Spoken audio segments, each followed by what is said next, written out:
Et bonjour à tous les amis, on se retrouve pour l'émission du vendredi 24 juin 2022. Aujourd'hui, comme toujours, encore un programme très chargé. On évoquera évidemment la grosse news qui concerne CR7. On parlera du hack de 100 millions de dollars qui a eu lieu là récemment, là, c'est un peu la merde. On parlera également du gros move qu'a fait eBay, du projet What the fuck de Solana qui a fait s'envoler le token. On parlera travail et métaverse. On évoquera les collections NFT qui cartonnent actuellement sur OpenSea, sur Magic Eden et sur autre chose aussi. Également le top des Play to Earn, l'annonce de Square Enix, celle aussi de Animoca Brands, et à la fin de la vidéo, je vous donnerai quelques infos sur le projet qui affectionne particulièrement le youtubeur, enfin l'influenceur, on va dire ça comme ça, Asher. Donc à tout de suite, restez bien ici les gars.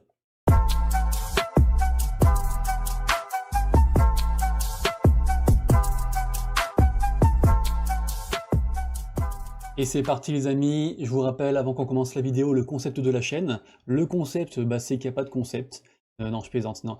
Le concept, une vidéo tous les jours de la semaine, du lundi au samedi, vous présentant les meilleures, ou en tout cas les plus récentes actus NFT et Play to Earn. Et si ce que je fais vous plaît, n'hésitez pas à vous inscrire à la chaîne, à laisser un commentaire, à activer la cloche, et voilà. Et on commence tout de suite avec la grosse news qui concerne CR7. Voilà. Voilà, alors je ne sais pas combien ils ont déboursé pour avoir Ronaldo, les gars, mais ça doit se chiffrer, mais je pense que je pourrais même pas compter le nombre de zéros. Donc c'est un truc de fou, du coup, ce sera évidemment orienté foot et NFT. Vraiment énorme news de la part de Binance. Binance numéro 1, pour l'instant, ça le reste. Hein. On passe ensuite à une news très rapide parce que ça concerne pas vraiment les NFT ou les play to earn. Juste, le bridge Horizon, donc sur la blockchain Harmony, qui s'est fait hack 100 millions de dollars. C'est la merde. Pour ceux que ça intéresse, les gars, le lien dans la description. Je vais pas m'y attarder, mais c'est vrai que ça faisait longtemps qu'on n'avait pas eu de gros hacks comme ça, et ça peut toujours arriver malheureusement. Rien n'est infaillible. On passe ensuite à une news sur eBay, eBay qui achète la plateforme NFT Known Origin. Alors c'est pas non plus, c'est pas OpenSea, hein, c'est pas une plateforme de ouf, mais ça reste quand même une grosse plateforme quand même, enfin on va dire moyenne plutôt. Donc assez intéressant parce que eBay, forcément un géant du Web 2. Donc allez consulter l'article les gars, c'est une bonne news, c'est une bonne nouvelle. On passe ensuite à une news qui me touche particulièrement parce que c'est sur Solana et que moi j'ai pas mal de NFT sur Solana en fait tout simplement. Solana qui fait des téléphones entièrement crypto. Donc franchement, je m'attendais pas du tout à ça. Donc allez checker la news, c'est vraiment surprenant, franchement. C'est smart aussi, c'est surprenant mais c'est smart. Et forcément le cours du Solana qui s'est envolé suite à cette annonce-là. Alors pas que parce que les cryptos sont montés un peu dans le vert aussi, mais ça a contribué. Et donc le sol qui plafonne là, qui stagne aux alentours de 39 dollars. Donc plutôt cool, plutôt cool. On passe ensuite à une news sur le métaverse. Le métaverse, la news c'est Fender, donc qui s'associe avec Meta, anciennement Facebook, hein. Et en fait, ils vont faire un métaverse sur la guitare.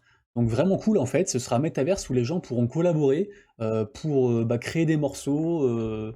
Franchement c'est grave cool. Donc à tous les guitarophiles qui me regardent, allez voir, vraiment intéressant. Ensuite, petite news, pareil sur Metaverse, le retour d'expérience des volontaires qui avaient bien voulu travailler dans le Metaverse. Donc pour rappel, c'est quoi en fait? En gros, ils avaient un Oculus et ils bossaient sur un rythme de travail genre 35 heures dans la semaine, quoi. Et en fait, il y a un bon paquet qui a été malade, d'autres qui ont vomi, d'autres, enfin voilà. Donc pas mal de soucis par rapport à ça. Donc je vous invite à lire l'article, c'est assez marrant. Mais bon, il y a encore des progrès à faire pour bosser dans le Metaverse. Hein. Ensuite, article sur Facebook, enfin du coup Meta, encore une fois, Mark Zuckerberg, je vais y arriver, c'est dur à dire son nom.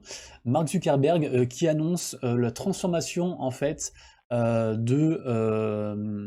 c'était pas MetaPay, c'était Facebook Pay, ça devient donc MetaPay, et en gros il veut faire en sorte que le portefeuille du métaverse puisse servir dans tous les métaverses.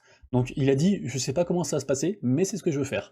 Donc écoutez, bonne chance à lui, et pour ceux que ça intéresse, bien sûr, allez voir l'article en lien dans la description. Au niveau des NFT, je vais vous parler d'une collection qui est soutenue par Vitalik, donc Vitalik le co-founder de TH, hein, donc c'est pas n'importe qui.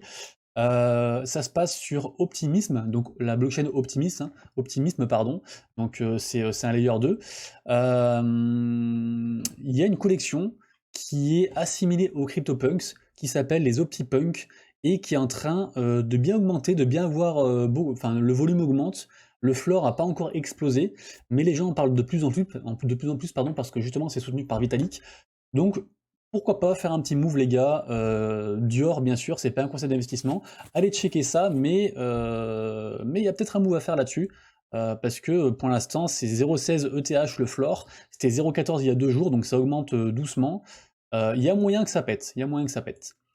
On passe ensuite avec une news sur le PSG avec un monsieur qui s'appelle Jay Chou, qui, en fait, qui est genre un investisseur dans le PSG en fait, et qui va faire des NFT en collaboration avec le PSG et un félin, là, enfin le dessin animé, je sais pas comment on appelle ça, un truc chinois en fait, une sorte de mascotte chinoise en gros, et c'est aussi avec crypto.com, donc grosse news du coup, allez checker ça, j'ai pas trop dig, mais voilà, j'ai entendu PSG, crypto.com et NFT, ça a fait tilt, je vous en parle, allez checker la suite de la news dans la vidéo.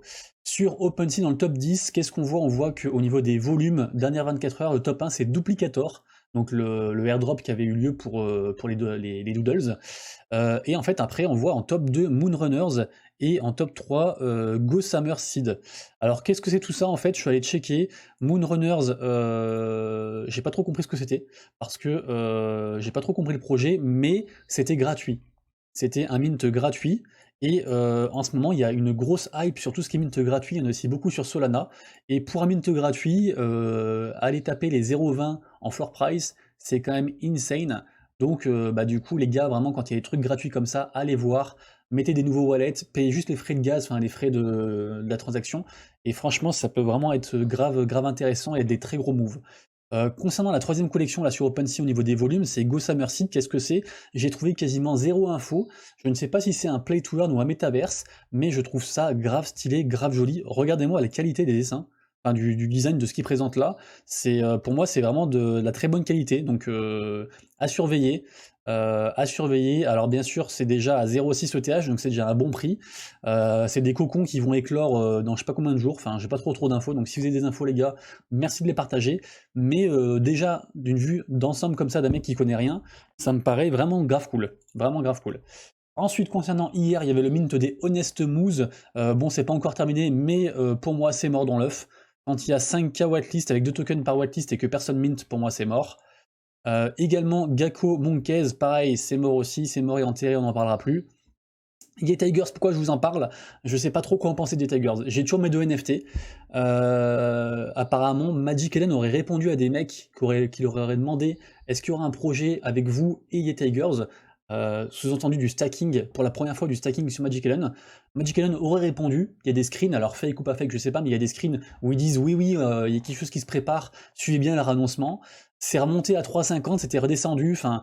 Franchement, je sais pas trop, mais du coup, je surveille ça, et dans le doute, j'ai gardé mes Tigers, donc peut-être que je les aurai dans le cul, je sais pas, mais j'ai gardé. Au niveau des collections populaires, on a les vaches de Solana, les gars, ils sont en train de faire un truc de fou. Ils sont, là, je crois que le floor, c'est genre 7 sol 50. Donc, si vous avez des vaches, et GG à vous, parce que elles sortent de nulle part. Et ça marche très bien. Comme quoi. On peut encore faire des collections hype juste sur un animal. Aujourd'hui, il y a Clyde. Clyde, ça peut être pas mal à surveiller. Je vais voir si en public, il en reste beaucoup. Alors, ça va être chaud parce qu'il y a 4000 whitelists. Donc, a priori, si le projet marche, c'est censé sold out juste sur des whitelists là. Mais je me dis que si, par exemple, dans un monde parfait, ça arrive à 3500 vendus sur 4000, j'essaierai d'en minter un en espérant ne pas me faire avoir par des bots, mais je vais quand même surveiller Clyde, ça me paraît être un projet avec du potentiel. Sinon le mint du jour, le vrai mint du jour, ce sera Forgetfuls, c'est sur ETH, ce sera tout à l'heure à 18h, ça coûte 0,07 ETH, et vraiment pas mal de hype. Pas mal de hype sur ça, ils sont quasiment 57K sur Twitter, il y a beaucoup de RT, bon après bien sûr qu'il y a plein de bots, hein, mais pour moi c'est la collection qui a le plus de hype aujourd'hui au niveau NFT. Au niveau NFT côté Play to Earn, j'en ai déjà parlé depuis 2 jours, c'est forcément Cubix, c'est tout à l'heure à 21h. Pour moi ce sera un très gros truc, c'est 7K whitelist, c'est sur Solana. Attendez, je sais même plus où c'est, j'ai un gros trou, mince. Oh là là les gars, je sais plus. Oh je sais plus sur quoi c'est. Mince. Bon je sais plus les gars. Franchement je sais plus, je suis désolé. Je crois que c'est sur Solana. Bon, allez vérifier les gars, j'ai un gros trou de mémoire, c'est pas grave, puis vu que je fais les vidéos en one shot comme ça, je pourrais pas retourner dessus, c'est pas grave. Mais en tout cas, ce qui est sûr, c'est que c'est un très gros mint, et je crois que c'est sur bah oui, c'est Solana ça.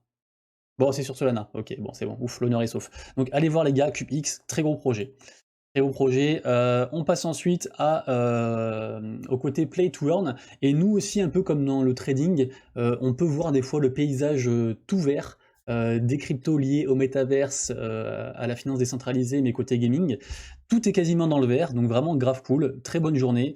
Au niveau du volume, au niveau, pardon, pas du volume, des utilisateurs uniques par rapport au projet là sur les dernières 24 heures, on a quoi? On a Second Life qui fait plus 60%, c'est insane, donc le Metaverse Second Live, donc allez voir, je suis pas sûr qu'ils aient sorti de grosses news, mais écoutez, ça marche très très fort. Ils font des galeries, ils font pas mal de choses, ils font des trucs pour customiser leur avatar, enfin, allez checker ça les gars si ça vous intéresse, mais en tout cas, il y a pas mal de hype en ce moment sur Second Life. Ensuite, article allemand sur le site play-experience.com qui nous donne leur top 5 des Playturn actuellement. On retrouve Decentraland, on retrouve Pegaxi. Alors, je sais pas ce qui se passe. Je sais pas ce qu'ils ont fumé, mais voilà, Pegaxi, Sandbox, Axie Infinity et Plants vs Zombies. Alors ça, je sais que c'est assez vieux, je sais pas trop où ça en est, s'il y a des gens qui sont dessus, ça m'intéresse de savoir où ça en est, parce que il y a déjà genre 4 mois, on en parlait déjà quoi, de Plants vs Zombies. Donc je sais pas trop où ça en est. Sinon, grosse news, j'en ai pas encore parlé, en plus c'est tombé le 22 juin, j'aurais dû en parler hier. Le Launchpad sur Maillard, bah du coup... c'est Cantina Royale. Donc Cantina Royale, les gars, beaucoup de hype, vraiment. Moi, je suis whitelisté dessus. Je vais me positionner dessus. Je pense que ce sera vraiment un gros truc. Allez checker ça, les gars. Ce sera sur la blockchain Elrond. Et du coup, voilà, Launchpad Maillard sur Cantina Royale. Vraiment, on se rend pas compte, mais c'est une grosse news, hein. C'est une grosse news. Ensuite, on part sur un jeu de zombies, un jeu de combat sur des zombies, Endless Nights. Je sais pas trop ce que c'est. Cet article-là, qui a sûrement été payé pour, en parle en vraiment genre l'encens. Donc allez voir les gars. Des fois, voilà, je vous donne des articles comme ça, de trucs qui ont l'air sympas, mais j'ai pas du tout dig. Mais voilà, si vous aimez vous battre et vous aimez les zombies et le Web3, bah allez au moins lire l'article et peut-être que ça vous convaincra. Ensuite, news sur Million on Mars, le jeu de la blockchain Wax, qui est aussi sur Solana. Pour le coup, c'est un peu cross-chain parce qu'il y a des NFT sur Solana. Le floor price vient bien de remonter à quasiment à 2,40, donc au prix du mint. Pourquoi? En fait, ils ont annoncé un airdrop. Le snapshot a commencé hier, c'est entre hier et aujourd'hui, et en gros, tous les possesseurs de NFT vont avoir un airdrop d'un terrain au hasard parmi les différentes raretés sur le jeu, donc plutôt cool du coup. Les terrains, c'est pas non plus des trucs de ouf, hein, mais ça vaut entre 10 et 200 balles suivant les raretés, donc c'est quand même pas mal, c'est quand même pas mal. Ensuite, news sur Wax, toujours Wax, on reparle de ce projet-là qui s'appelle Music Mogul parce que c'est en train de prendre pas mal d'ampleur. Et eux, ils qualifient ça de jouer et posséder, play and own. Je vous rappelle que c'est un projet de musique, ça commence le 28 juin. Moi, je suis dessus parce que je suis ambassadeur Wax. Et d'ailleurs, je sais plus si vous savez, mais je suis passé Wax Golden, donc c'est le plus haut grade, donc je suis grave content. Et du coup, a priori, ils vont m'offrir, alors je sais pas si je le ferai à tout le monde, mais en tout cas, à moi, ils vont m'offrir un truc sur ce projet-là, donc je vous tiendrai au courant. Mais je pense que ce sera un très haut projet.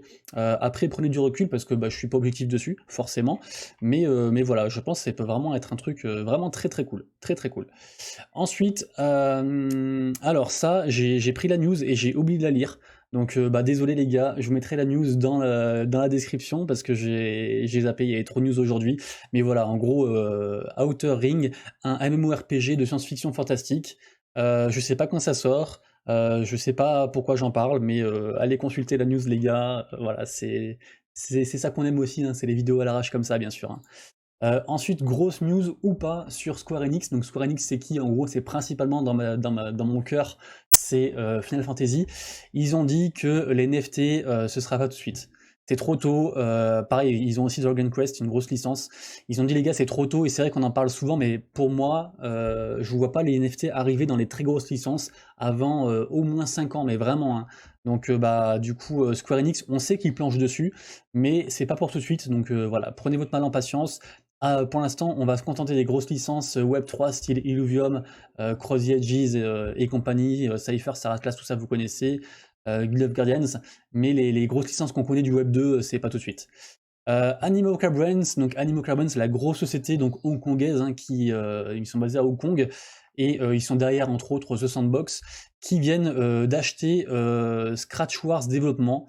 Donc en fait, eux, j'ai l'impression qu'ils achètent tout ce qu'ils trouvent, donc c'est un truc de fou. Donc Animoca Brands, encore une fois, ils sont dans le top, hein, ils sont dans le top. Ensuite, Second Life, on en a parlé tout à l'heure, vous voyez 300K, donc c'est vraiment un très haut projet, hein. Du coup, ceux qu'on fait plus de 60% d'utilisateurs aujourd'hui. On passe ensuite à un petit truc sur Elrond.